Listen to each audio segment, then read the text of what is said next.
Do you trust the South African government to tell you the truth? Well, for most of us, the answer is no.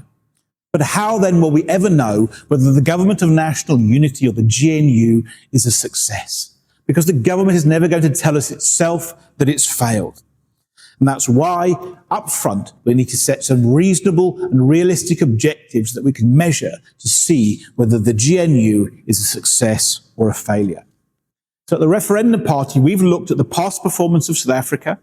We've looked at the targets that South Africa has already set itself in its National Development Plan. And we've looked at the performance of other well-governed African countries like Rwanda, Botswana and Mauritius to see what level of performance they're achieving.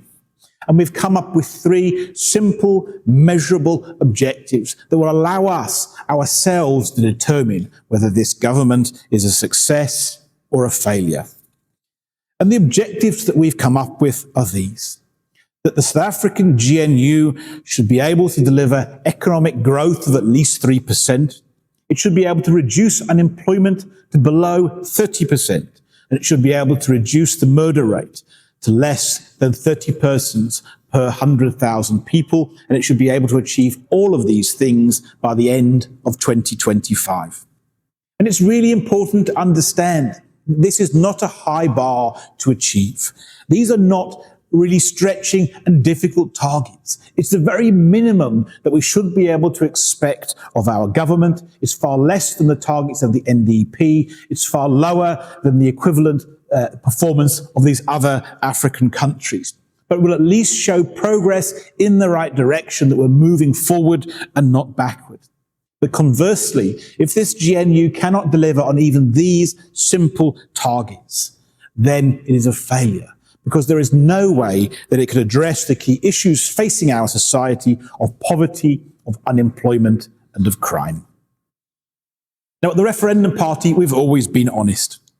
And we don't think this government, or any government dominated by the ANC, is in the best interest of the Western Cape people. And we don't think this government can achieve these objectives, although we genuinely hope that we're going to be wrong. And the reason, or one of the main reasons we can say this, is in the formation of the GNU, the ANC has already reverted to type. And it's keeping the DA away from the key levers of change.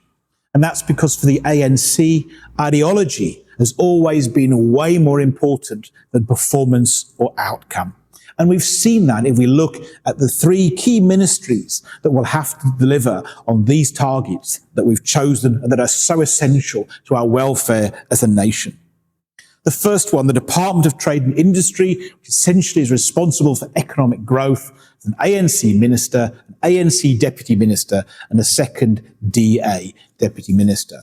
And this was the one you may remember was the one that caused the problems in the formation of the government, because Ramaphosa offered this ministry to the DA and then took it back because the ANC would not allow this ministry to fall into the DA's hands. And why? Because this is the ministry that's responsible for black economic empowerment. It doesn't matter how much damage BEE does to our economy. It doesn't matter what devastating effect it has on economic growth. The ANC will remain and retain that policy at all costs. And that's why it wants control of the Department of Trade and Industry. And it's why it probably will not achieve the growth target. The second ministry, the Department of Employment and Labour, is the ministry that's responsible for unemployment. And again, it's an ANC lockout, ANC minister, 2 ANC deputy ministers. Why? Because this is the ministry that's responsible for employment equity or affirmative action and racial quotas in the workforce, so that the ANC can try and force full democratic representativity on South Africa, regardless of the impact on business, regardless of how many people remain unemployed as a consequence. And the ANC is not willing to put that ideology aside, whatever the consequences are.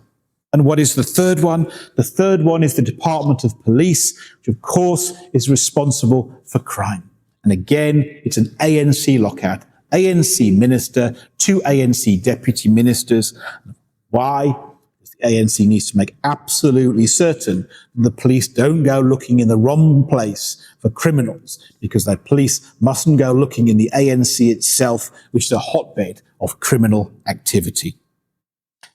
The referendum party, we've always said, Cape independence is by far the best solution for the people of the Western Cape. And our party was created to try and force the Western Cape Premier to call a referendum on Cape independence and to ask the people themselves what they want. Now, we hope that the GNU will be a success, and we're willing to do whatever we can to help it to be a success. But we will also be working hard preparing the alternative if the GNU fails, as sadly we expect that it will do. And when you're ready to fight for Cape independence too, then come and join us at the referendum party and help us to create a first world future for Africa's southern tip.